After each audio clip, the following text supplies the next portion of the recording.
Hello, my name is Maddie, and this is... Susanna. Okay, now I'm going to ask you a few questions about Easter. So, why do you like Easter? Because you get to hunt for Easter bunnies' eggs. What do you think Easter's about? I think it's when Jesus died and when he rises from the death. What do you think the Easter bunny looks like? I think he looks like this. And where do you think he lives? I think he lives underground and he has lots of Easter eggs. Okay, thank you.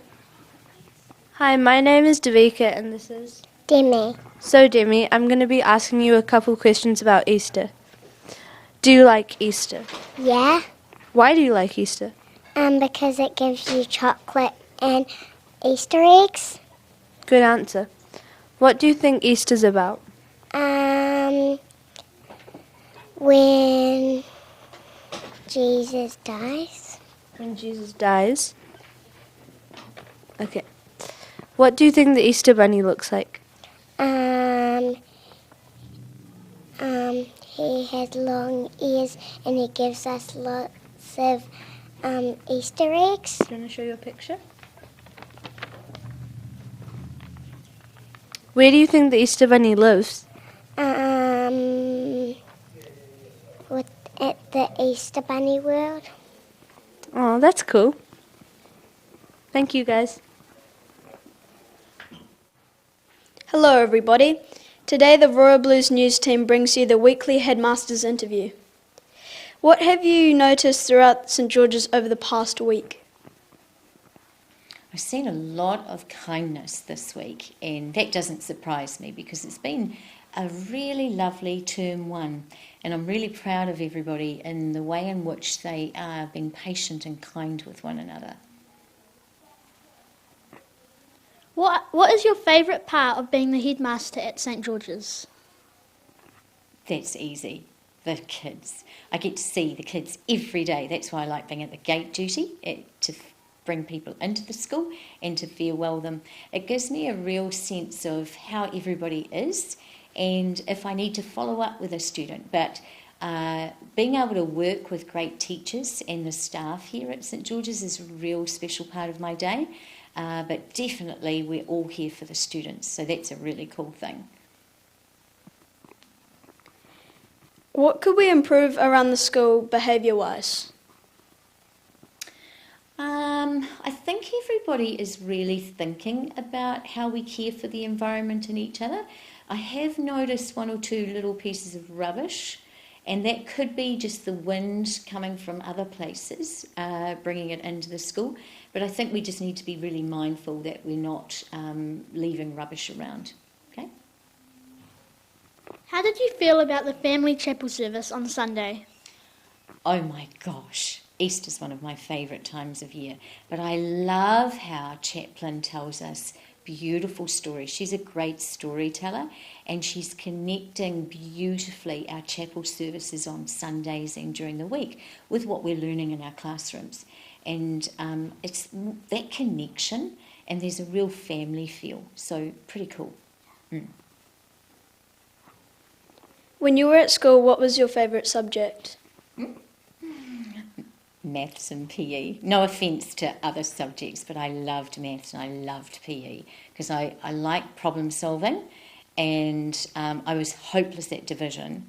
I did get better at it when I was older, but I had to really, really work hard. I struggled with division, but maths and PE were my two favourite subjects. Are there any other updates for the school? Oh, well, I'm wishing everybody a really happy Easter, and I want everybody to have a well-earned break, even maybe a PJ day.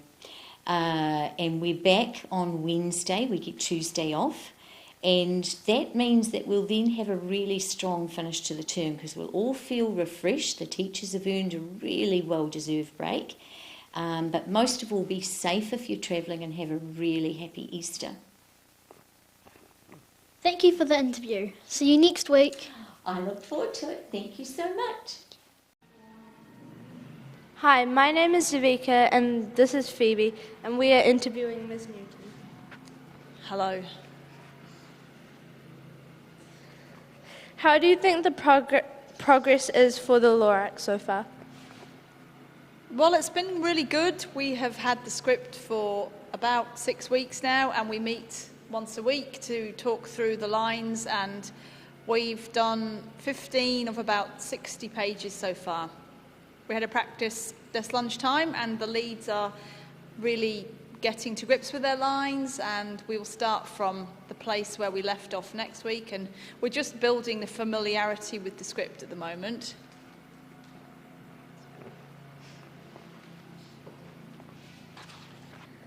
Are you happy with the costume designs?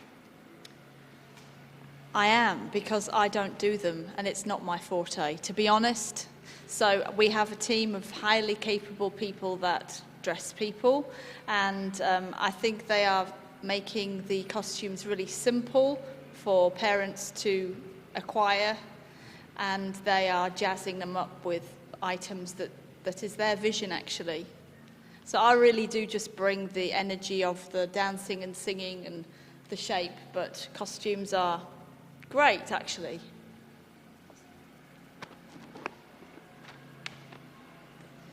When do you think the production is going to be?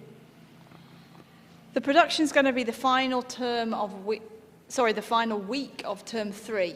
So we have got another 2 terms really, and to have started this early gives me lots of confidence. So we'll be ready to, it will be looking really good by the beginning of term 3. When do you think we will start practicing in the auditorium? So next Wednesday lunchtime we will take the leads, like yourself, to the auditorium. We will start practicing there. So I will make a plan for term 2, and it will largely be on lunchtimes, where we'll be in the auditorium for all of the practices. Thank you. You're welcome. Hello, everybody. Here today we have Mrs. Van Dort, and we are interviewing her about lifesaving. What year did you start coaching lifesaving? I think I started in about 2008, taking teams on my own. Before then, I was helping somebody else who did it. What do you like about coaching life-saving teams? I love the fun, and I love seeing the enjoyment that the kids get out of it. The competition's intense, and it is a really incredible life skill to have, so that's the reason I keep doing it. How do you think the teams did this year? I'm incredibly proud of the teams this year. They worked incredibly hard, and not a single team got a penalty point for any mistakes. So they were very well drilled, they concentrated hard, and they did exceptionally well. How have you been coping with waking up for life-saving training? I manage actually really well. I love early mornings. I'm not a late night person. I'd rather get up really early than stay up late. Thank you for your interview. I hope you continue your passion for coaching life-saving. Hi, I'm Sarah, and I'm interviewing Mr. Millward about ePro 8. What is ePro 8? Thank you, Sarah. Now, ePro 8 is a science and engineering competition where children from schools throughout the region compete against one another, and they make things such as structures, including buildings, landmarks, or vehicles. How do you qualify for the semi-finals? Well, this year there's been a change in format. So to qualify for the semi-finals, the children had teams in each class, and they went out with myself or Mr. Small or Matwa Morvin and did some work in class with their maths teachers, and they had to complete a challenge where they built a famous landmark like Big Ben, or the Lighthouse of Alexandria, or the Arc de Triomphe. And then they submitted their competition entry online, and it was judged, and then that's how you got through to the semi-final. How many teams were at the competition? Well, we had 3 teams representing St George's. There were 2 Year 8 classes and a Year 6 class. And when they went to the event, there were 12 teams in each category. So overall, over the 2 days, there were 24 teams there, and we had 3 of those teams. What were the results? The results? Well, all of the teams represented St George's extremely well. They collaborated, worked together, communicated well, and we had one team that won the Year 8 competition. That was 8SD. And the other 2 teams, I think 8BM came 6th or 8th, and the Year 6 team, I think that was pretty similar, but they all did very, very well. Do you think 8SD can win the finals? I definitely think that they can win the finals. I think they're very talented as a team. They're calm. They work together well. Don't get too stressed out.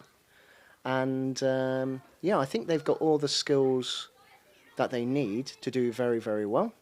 But we don't know what the challenge is that is going to be set next week.